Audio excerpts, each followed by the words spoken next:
नमस्कार, आप देख रहे हैं न्यूज 18। आपके साथ मैं हूं कंचन डोगरा। आज रक्षाबंधन का दिन। सबसे पहले न्यूज 18 के तमाम दर्शकों को रक्षाबंधन की ढेरों शुभकामनाएं। और आइए इस वक्त की बड़ी खबर आपको बताएंगे, जहां पर दिल्ली एनसीआर में तेज मूसलाधार बारिश हो रही है।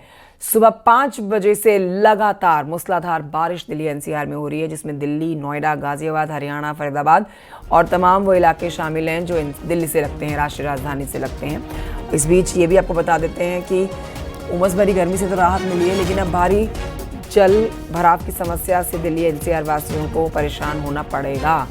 तेज बारिश, गर्मी से राहत मिली, लेकिन अब इस बारिश की वजह से देखिए रास्ते ज़रूर जाम होंगे, क्योंकि बारिश में ही गाड़ियों की रफ्तार काफ़ी धीमी देखी गई है। बहुत तेज़ बारिश और अब कई जगहों पर जो जल भराव हुआ है उससे होगी लोगों को परेशानी।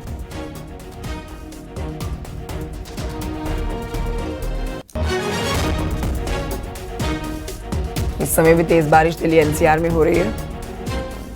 सुबह 5 बजे से ही लगातार तेज बारिश दिल्ली एनसीआर में।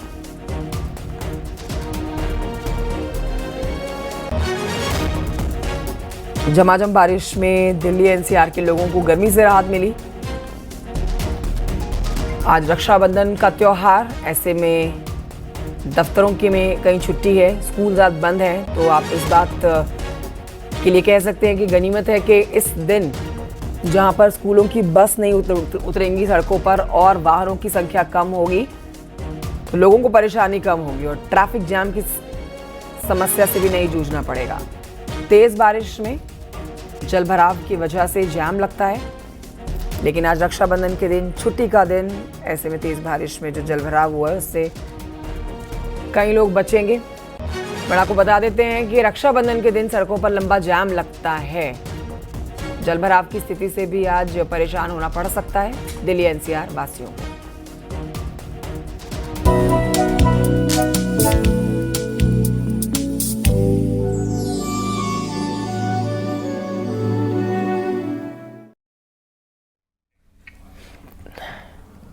तो आज प्यार का बंधन, रक्षाबंधन पूरे देश में धूमधाम के साथ मनाया जाना है। आज भाई बहन के प्रेम का पर्व है रक्षाबंधन। बहनें अपने भाई की कलाई पर रक्षा सूत्र बांधती हैं और इसके लिए मंगल कामना की जाती है। साथ ही आपको बताएं कि भाई अपनी बहन को उसकी रक्षा का वचन देता है। रक्षाबंधन के दिन आज शुभ मुहूर्त जान लीजिए। तो शुभ मुहूर्त 5:47 से लेकर दोपहर 1:24 तक है। और ऐसा पहली बार हो रहा है कि भद्रा का साया नहीं है इस बार रक्षाबंधन पर। वरना अक्सर भद्रा का साया होता है जिसमें एक समय होता है, उसी अनुकूल समय में रक्षाबंधन के दिन राखी बांधनी होती है, लेकिन इस बार ऐसा नहीं है इस साल। लेकिन आपको बताएं कि रक्षाबंधन पर सौभाग्य, शोभन और स्वार्थ सिद्धि योग रहने वाला है। रक्षाबंधन का त्योहार, भद्राकाल का यहाँ इस बार साया नहीं है, जो अपने आप में बहुत बड़ी बात है। तो ऐसे में दोपहर 1:30 बजे तक का समय अनुकूल है राखी बांधने का अपने भाई की कलाई पर। तेज बारिश दिल्ली एनसीआर में, लेकिन आज आप मंदिरों में भी भक्तों की भारी भीड़ देखेंगे, क्योंकि रक्षाबंधन के दिन एक सूत्र भगवान को भी जरूर बांधे।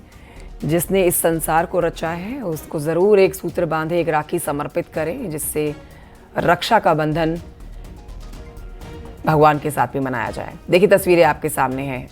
मंदिरों में भारी भीड़ लगी हुई है। यहाँ महाकाल की तस्वीरें आप देख रहे हैं और लगातार आपको तस्वीरें दिखाएंगे। अब एक तरफ जवान जिनके साथ राखी का त्योहार इन बच्चियों ने मनाया है।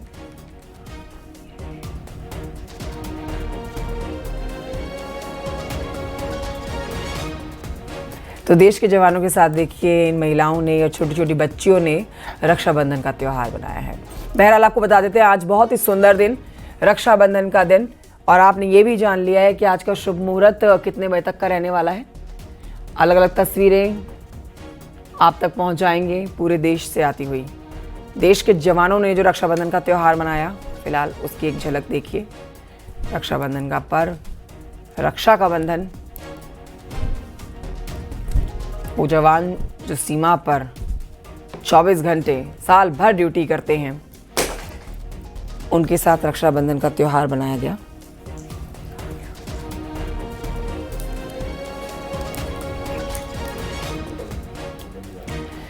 मंदिरों में भी अच्छी खासी भीड़ आप देखेंगे। आज सुबह से ही भक्तों का तांता मंदिरों के बाहर आप लगा हुआ देखेंगे।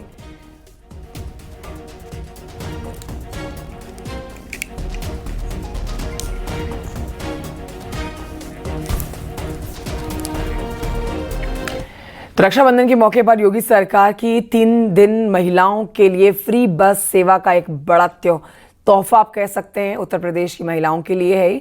बस स्टेशन पर लोगों की अब भारी भीड़ देखी जा रही है। लोग फ्री बस सेवा का लाभ उठा रहे हैं और योगी सरकार का धन्यवाद भी कर रहे हैं। ये देखिए 3 तस्वीरें आपके सामने, आजमगढ़, गाजियाबाद, एटा। तो आज ही नहीं बल्कि अगले 3 दिन तक के लिए देखिए कोई शुल्क नहीं वसूला जाएगा। बस की सेवा फ्री रहने वाली महिलाओं के लिए आजमगढ़, गाजियाबाद और एटा में आप देख सकते हैं पूरे समूचे उत्तर प्रदेश में महिलाओं को ये तोहफा दिया गया है।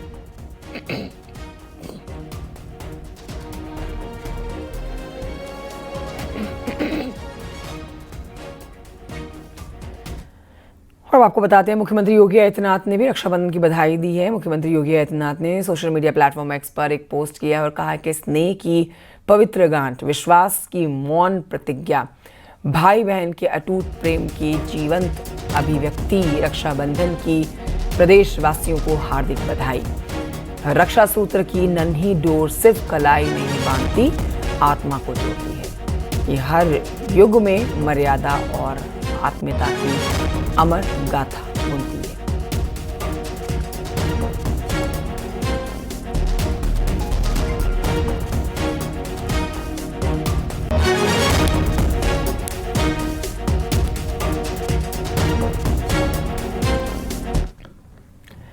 बढ़ते हैं आगे, आपको बताते हैं काकोरी ट्रेन एक्शन शताब्दी महोत्सव के समापन समारोह में पहुंचे सीएम योगी ने लोगों से स्वदेशी अपनाने की अपील की है। सीएम योगी ने कहा है कि स्वदेशी वस्तुओं के अपनाने से देश में रोजगार पैदा होंगे और ये जनहित के लिए जरूरी है।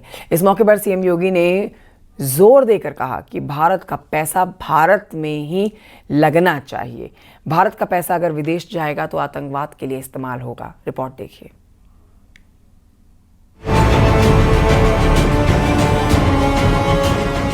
सीएम योगी ने काकोरी में आयोजित काकोरी ट्रेन एक्शन शताब्दी महोत्सव के समापन समारोह में शिरकत की। इस मौके पर सीएम योगी ने देश की जनता से स्वदेशी अपनाने की अपील की। उन्होंने कहा कि स्वदेशी वस्तुओं के अपनाने से देश में रोजगार पैदा होंगे और ये राष्ट्रहित के लिए जरूरी है। लंबी श्रृंखला पर्व और त्योहारों की अब आगे आने वाली है। बिटिया दशमी आएगी, दीपावली आएगी, छठ आएगा और ये सभी आयोजन आएंगे। हम जो भी उपहार देंगे अपने घर के लिए खरीदेंगे, भले ही तात्कालिक रूप से थोड़ा महंगा हो, लेकिन वही खरीदेंगे जो स्वदेशी का होगा। इस मौके पर सीएम योगी ने कहा कि भारत का पैसा भारत में ही लगना चाहिए। भारत का पैसा अगर विदेश जाएगा तो आतंकवाद, उग्रवाद और नक्सलवाद के लिए इस्तेमाल होगा। याद करिए, भारत का पैसा भारत के अंदर लगे, भारत समृद्धि को प्राप्त होगा। भारत का पैसा जब विदेशों में जाएगा तो यही पैसा फिर भारत के खिलाफ आतंकवाद को, उग्रवाद को, नक्सलवाद को भड़काने के लिए दुरुपयोग होगा। हमें इस प्रकार की किसी भी उस दुराभिसंधि से बचना पड़ेगा जो हमारा ये पैसा हमारे खिलाफ इस्तेमाल हो। सीएम योगी ने कहा कि गोरखपुर का चौरी चौरा कांड और लखनऊ का काकोरी कांड हमारे देश के महान क्रांतिकारियों के साहस का सबूत है। हमें उनके साहस और बलिदान को व्यर्थ नहीं करना है, इसलिए स्वदेशी अपनाएं और खुद के खिलाफ होने वाली साजिश से बचिए। Bureau report, news 18, Uttar Pradesh, Uttarakhand.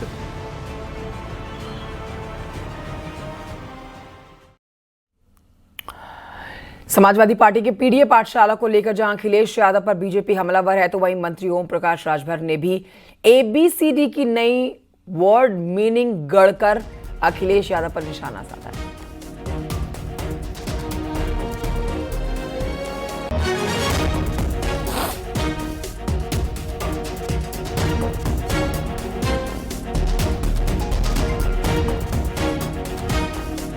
Samajwadi party के हिसाब से ए से अराजकता, शासन में अस्थायित्व की कमी, बी से भ्रष्टाचार, नेताओं पर बार बार घोटाले के आरोप, सी से चोर, इनके राज्य में बोलबाला, चोरों का बोलबाला था,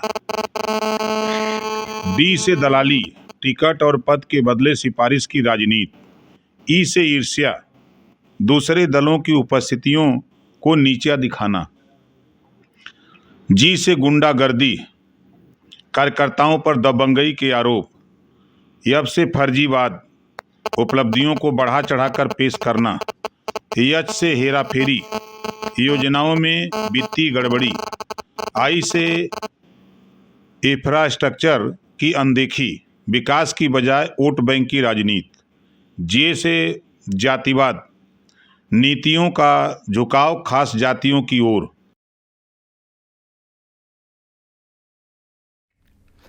बरेली पुलिस ने महिला सुरक्षा और नारी सशक्तिकरण को लेकर वीरांगना यूनिट की शुरुआत की है और इस वीरांगना यूनिट में पुलिस की तेज तर्रार महिला सिपाहियों को शामिल किया गया है, जो महिलाओं की सुरक्षा के लिए हर वक्त तैनात रहेंगी, तैयार रहेंगी और किसी भी स्थिति में निपटने के लिए ट्रेंड है।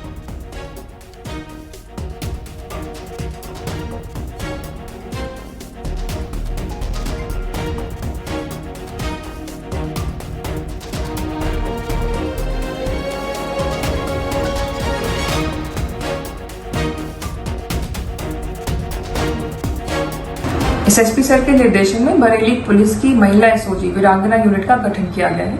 इसमें वर्तमान में 8 महिला कांस्टेबल तैनात हैं। इनको विशेष रूप से weapon handling, mixed martial arts, self defence, crime analysis और सर्वेलेंस की ट्रेनिंग दी गई है। यूपी पुलिस की महिला संबंधी अपराध पर अंकुश लगाने की जो प्राथमिकता है उस पर इनके द्वारा विशेष रूप से काम किया जाएगा। संवेदनशील स्थानों पर पेट्रोलिंग कर कॉन्फिडेंस बिल्डिंग का कार्य भी इनके द्वारा किया जाएगा और समय समय पर जितने भी विशेष अभियान चलाए जाते हैं उनमें भागीदारी कर इनके द्वारा योगदान दिया जाए। बहराइच से खबर, जहां पर नानपारा तहसील में एंटी करप्शन की टीम ने लेखपाल सरवर अली को 15,000 की रिश्वत लेते हुए गिरफ्तार किया। सरवर अली जमीन की पैमाइश और कब्जा दिलाने के नाम पर पीड़ित देशराज से 20,000 की रिश्वत मांग रहा था, लेकिन बाद में लेखपाल सरवर 15,000 के ऊपर राजी हो गया। जब लेखपाल को पैसा देने लगे उसी दौरान एंटी करप्शन की टीम ने उन्हें रंगे हाथों पकड़ लिया।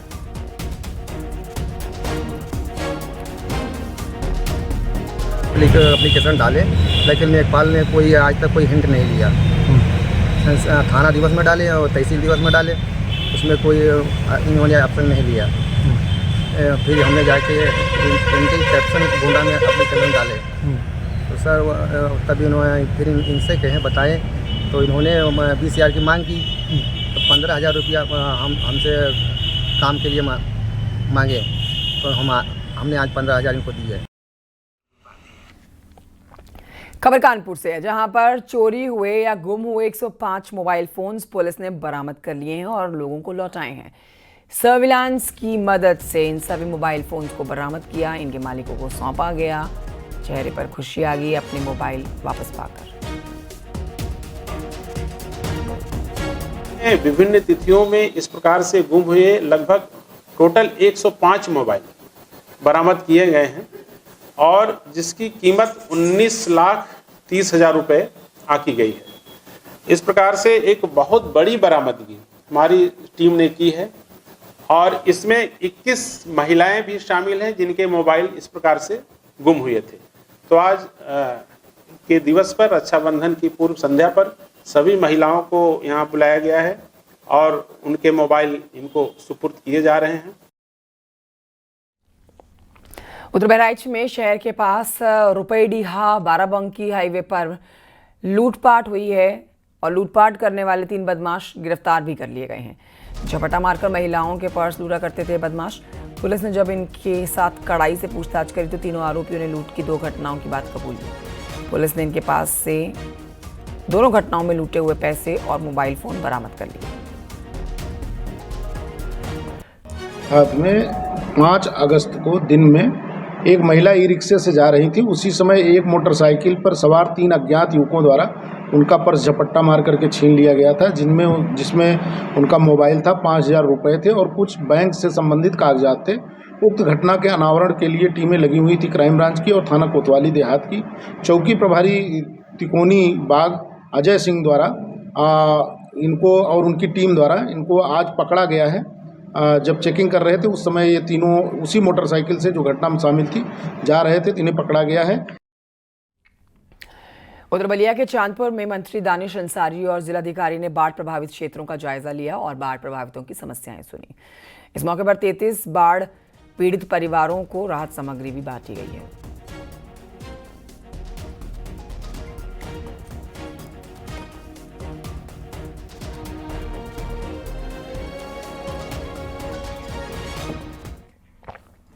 एक छोटे से ब्रेक के लिए यहाँ रुकना होगा, कहीं मत जाइए। हेडलाइंस के साथ तुरंत लौटेंगे।